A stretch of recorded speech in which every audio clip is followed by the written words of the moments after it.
Morning. সকাল শুরু হয়ে গেছে। সকাল মানেই আমার মায়ের সামনে আসা। 3 মা বসে আছে। আশা করি মা সকলকে ভালো রাখবে, আমাকেও যেন ভালো রাখে। চলে এসেছি। আজকের লুকটা একটু চেঞ্জ মনে হচ্ছে না? কীরকম লাগছে না? যাই হোক, চুলে তো কিছু করেছি, ওটার জন্যই মনে হচ্ছে। কিন্তু বলেছিল আমাকে যেন জলটা বন্ধ করে নিই, নাহলে জলের আওয়াজই শোনা যাবে, আর কোনো কিছু শোনা যাবে না, কথা আমার শোনা যাবে না। যাই হোক, বলেছিল যে ঘাম যেন না হয়, কিন্তু সেটা তো বললে হবে না, রান্না তো করতেই হবে আমাকে। রান্না না করলে খাবে কে? খাবে এটা কী করে, তাই না? এতগুলো লোক আছে, তারা তো সবাই বসে আছে আমার জন্যই। তাই ওর মধ্যে দিয়েই যা থাকে একটু আর কি, 100%-এর মধ্যে আমার মানে 10% থাকলে ওটাই যথেষ্ট। 90 আর কি 90% শেষ হয়ে যাক। কারণ ওরকমভাবে তো হাওয়ায় আমি ওরকম থাকতে পারবো না, যে কোনো কাজ না করে সব কিছুই করতে হবে। আজকে রান্না হচ্ছে কারকোল ভাজা, পটল ভাজা, তারপর হচ্ছে একটু মাছ করব, বেগুন দিয়ে করব। ডাল বসিয়ে দিয়েছি, চালতা দিয়ে ডাল করছি। চালতা ভিজিয়ে রেখেছি, চালতা দিয়ে টকের ডাল করব। এই চালতাটা দিয়েছে ওই যে সেম বিনা ছাড়া চালতা দেওয়ার কেউ নেই। চালতাটা খুব ভালো। আর একটা চালতা আছে, ওই জিমেরই আর একজনকে দিয়েছে, সে নিয়ে যায়নি, আমার কাছেই রয়েছে। প্রত্যেক দিন বলছি নিয়ে যেতে, নাহলে ওই চালতাটা নষ্ট হয়ে যাবে। কী করব, অনেকবার বলেছি আর কি, নিয়ে যা চালতাটা নিয়ে যা। কী করবে জানি না। পটল ভাজা বসালাম। একবার ভেবেছিলাম রান্না করব না, কিছুই করব না আজকে রান্না। কি শুয়েই ছিলাম যে চুলটাও নষ্ট হয়ে যাবে, থাক, সেরকম কিছু তো করিই না নিজের জন্য, চুলটাই করেছি, আজকে আর রান্না করব না, যাই হোক কিছু দিয়ে খেয়ে নেবে। কিন্তু না, তারপর আবার ভাবলাম ওটা করলে তো হবে না, দুপুরবেলায় যখন গরম গরম ভাতটা খাওয়া যায়, কিন্তু দুপুরবেলাটা খাওয়া যায় না, যার জন্য আবার বসিয়ে দিলাম রান্না। কোনো কিছু করার নেই, এই ঘামের মধ্যে চপচপ করে ঘেমে যাচ্ছি।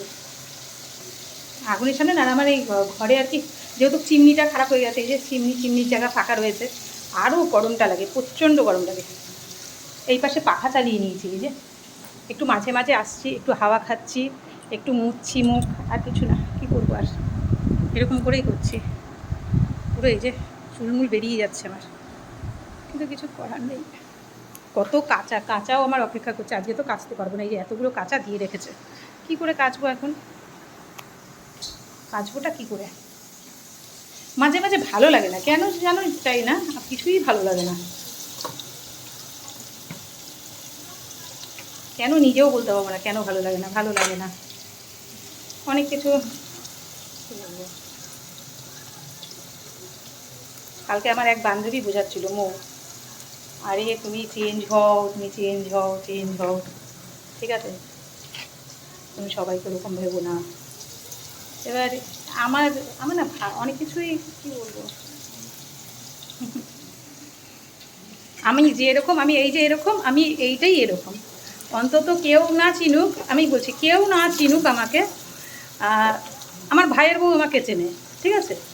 আমার ভাইয়ের বউ কালকে বলছিল যে আরে সত্যি ভাই, তুমি তো কাউকে কোনো কিছু খারাপ বলো না। আমি সত্যি, আমি কারো কোনো খারাপ বলি না, কাউকে কোনো কিছুতে আমি খারাপ বলি না। কেউ যদি কোনো কিছু বলে আমি ভালো, তার পুরো ফ্যামিলি ধরে বলে দিই ভালো, আমার মুখ দিয়ে কোনো খারাপ বেরোবে না। কিন্তু প্রত্যেকটা ফ্যামিলিতেই খারাপ ভালো মিলিয়ে থাকে, তাই না? প্রত্যেকটা ফ্যামিলিতে। কিন্তু যারা আর কি ধরো কোনো কিছু বলছে, তারা বোঝে না যে তাদের ফ্যামিলিতেও কিছু না কিছু খারাপ জিনিস আছে, তো সেটা যদি কেউ এরকমভাবে করে, তখন কি হবে? তাই কালকে আমার এক বান্ধবী বোঝাচ্ছিল, ফোন করেছিল, কম করে 1 ঘন্টা কথা হলো, বলছে তুমি চেঞ্জ হও। কিন্তু চেঞ্জটা হবো কী করে? হতে পারছি না, কিছু করার নেই, হতে পারছি না। হয়তো আমরা ইমোশনাল, তার জন্য আমরা, সত্যি কথা, আমি তো ইমোশনাল, আমার ছেলে মেয়েও প্রচণ্ড ইমোশনাল। আমার বড় ছেলে এখনও যদি কোনো কিছু হয়, ভ্যাট করে কাঁদতে 2 মিনিট লাগে না, ঠিক আছে, ইমোশনাল। আমার ছোটো ছেলেও ইমোশনাল, কোনো কিছু করার আগে কাঁদবে। জানি এই সমাজে ইমোশনাল লোকের কোনো বসবাস নেই, কিন্তু কিছু করার নেই।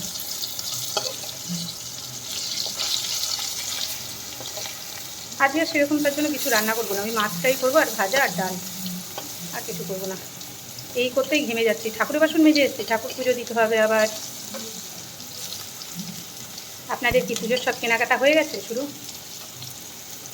আমার ভাই একটা আমার মেয়েকে জুতো দিয়েছে, খুব সুন্দর জুতোটা দেখাবো কোনো সময়।